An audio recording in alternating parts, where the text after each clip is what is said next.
Well, hello again, YouTube family. Um, as I said, Chip is back on the job site today. I'm going to do some chipping up. Probably not the most exciting thing to watch on a video, but for those that have been following along, it's just another in the long process of clearing this disabled vet's overgrown property. I think we've come a long way, and I thank you all for joining me on this journey. Anyway, today I'm just going to, as I promised the other day, I'm going to just show the chipping this stuff up after I cleared the deck. Still haven't started on the deck repair. I will in the next few weeks, just trying to get things lined up. But I'm going to get this pile chipped up here, and then my next video, I'll be clearing along the right side of that white metal shed there. Be clearing that area and moving that utility trailer. So that'll be the next video. But right here, I'm just basically using the chipper, and at the end of the video, I'll show you loading up the trash and then going to the scrap yard. And as I said, I'll bring you along with me to the scrap yard. Not a big deal, but you can at least see what it's like where I am. And it's nothing but a bunch of big piles of metal stuff and excavators moving it around. So anyway, had a lot of comments on the deck, which I appreciate. Yes, I did, my leg went through. No, I didn't get hurt. I'm fine. The deck is wet. The top was wet in a lot of places. I'm not even going to chance that some of the boards are good. I'm going to strip the whole top off. I do believe, after looking in one of the holes and getting in there with a flashlight, I do believe that the joists are going to be okay. As I said, if I have to scab a new piece of wood on one or two of the joists to shore them up, I'll do that. But I believe that they're going to be okay. The rim board on the stair side is probably going to have to be replaced once I pull the deck boards off. As far as also comments, as far as blocking that double door, they've got two exits out of the house. That's not going to impede them from getting out if there is a fire. I just don't want to take a chance that somebody walk out there and fall in that thing, get hurt. So that's that. Anyway, I'm spreading these chips around that area that I like to say is kind of almost finished, right in front of that wooden barn. That area is coming along pretty good. You'll see in the next video that there's actually grass shooting up. So I'm going to spread these chips out and keep them right there and mix them in with the soil, keep raking them in, and they should be fine. I will be moving that pile of chips that I have on that tarp. It's to the left, can't see it here, but I'll be moving those chips. I'm going to put them along if you look at one of the earlier videos, the left side of the driveway, all the shrubs along there. I'm gonna mulch all along in there, and I may put some in the front by the house. I won't put them up against the house, but I may put them in the front by the house. That remains to be seen, because I'm going to have a lot of chips once I start clearing back there. So anyway, getting back to the comments about the deck, couple things. The gutter or the eavesdrops that some folks call them, I got to screw that back in, and the downspout. I'm the one that tore that off. I think I mentioned it by pulling the vines. That was before I could actually even see the thing. I started yanking on vines, and lo and behold, I loosened it from the house. So I'll fix that. That's not a big deal. It's just a matter of getting some screws in there and tightening it back up. I did get the vines off the deck area of the house, and yeah, it needs a little cleaning, but it's not bad. It's not bad. I got rid of a lot of the metal and trash. And I know what I wanted to mention. The green metal chairs and table, I did not throw those away. Those we're keeping. They will go back up on the deck when the deck is finished. They are in that the gentleman's utility trail that's in the backyard, and I'll be moving that shortly. Not today, but in a video coming up. I'll be moving that out of the way so we can make some room. But I'm going to kind of pick up my pace a little bit in the month of March and try to get a good jump on, at least get the tree trimming and limb trimming done. Originally I said I was going to, cut some limbs one day and then chip them up so it doesn't get ahead of me, but I think I'm going to get in there and start just piling up limbs and cutting these limbs down and letting some air get through there, and then, chip it all up at one time. Obviously I'm not going to post a 4-hour video on wood chipping like this is. Well, this is not 4 hours, but this can be boring, but I love using this machine. So anyway, I'll just let this run out a little bit and you can listen to it, and I'll come back here in just a minute.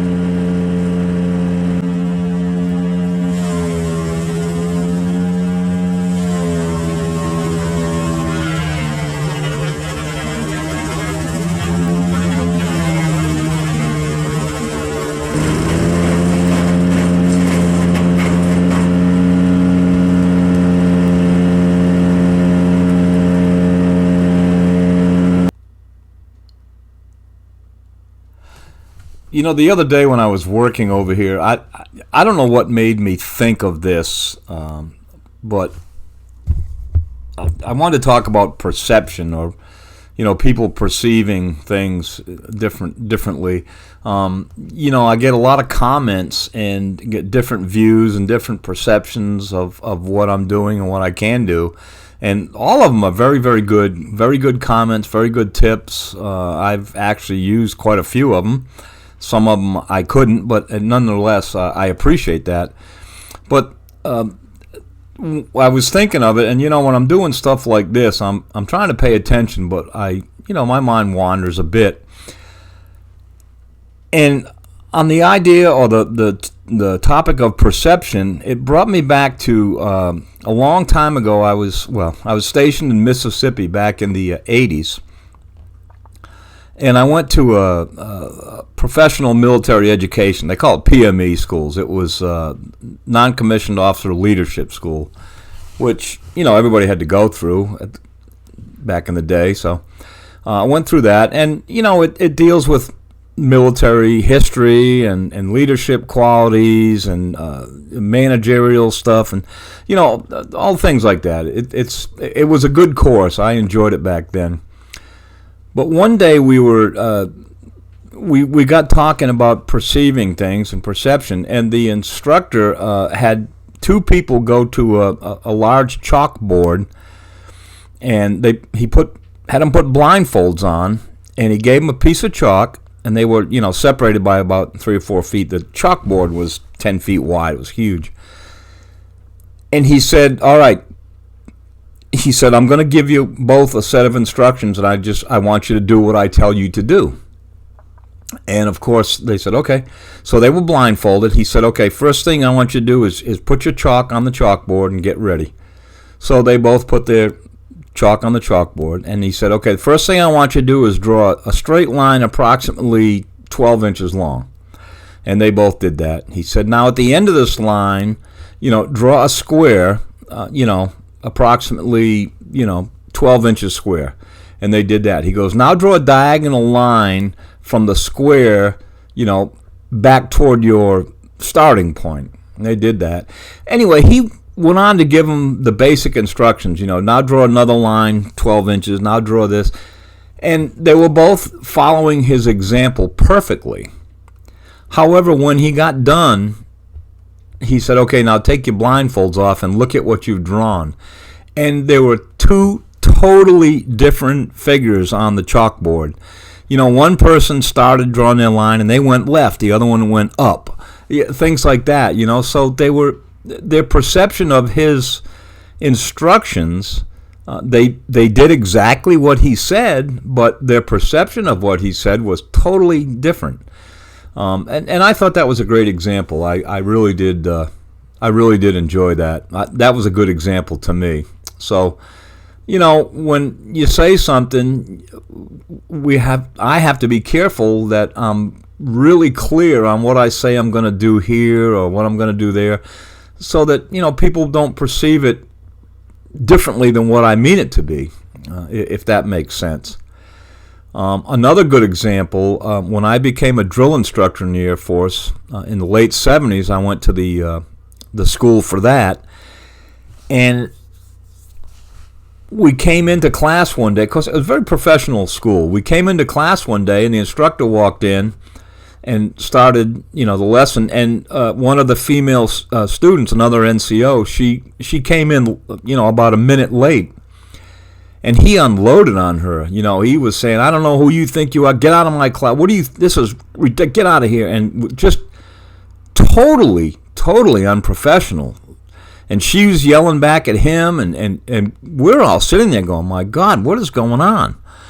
And this went on for about a minute, which seemed like an hour. And then she left, and she was almost like acting like she was crying. And then he stormed out of the room. And then they both came back in after about a few minutes and said, "Now that is an example of how not to talk to people that have done something wrong."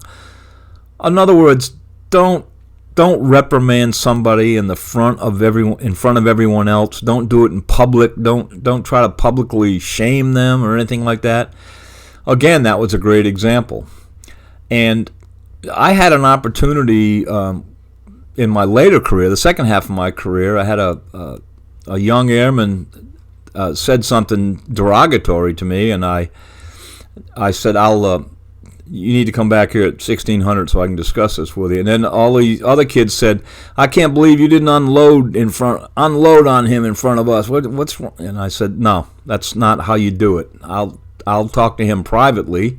I'm not going to stand here in front of everybody and rake him over the coals, so to speak. I will talk to him privately." Anyway, just a couple examples, a couple of things that I've encountered in the military through some of these schools and stuff. So anyway, here I am just kind of raking this up. I'm hurrying along here. This will be ending soon. I'm just kind of raking these chips out. And when I came back a couple days later, you could actually see some grass shooting up. I got some pictures of it, so I'll put it up on a video coming up soon.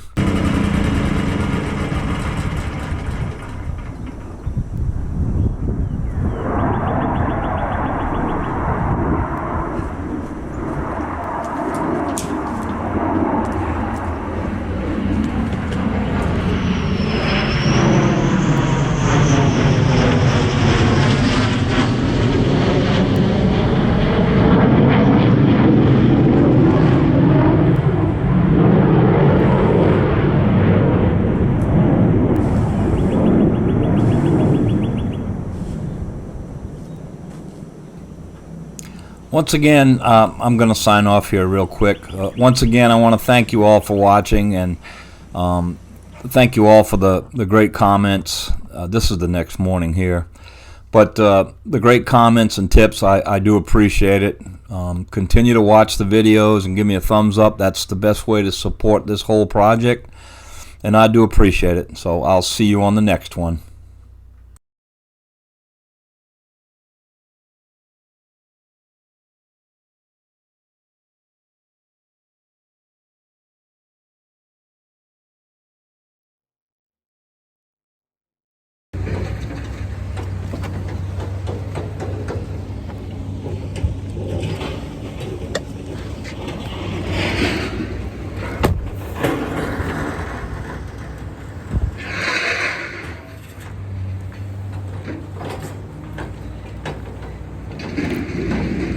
I had to jump back in here at the scrapyard. That excavator that my arrow pointed to, when I first got there, I couldn't hear it because I had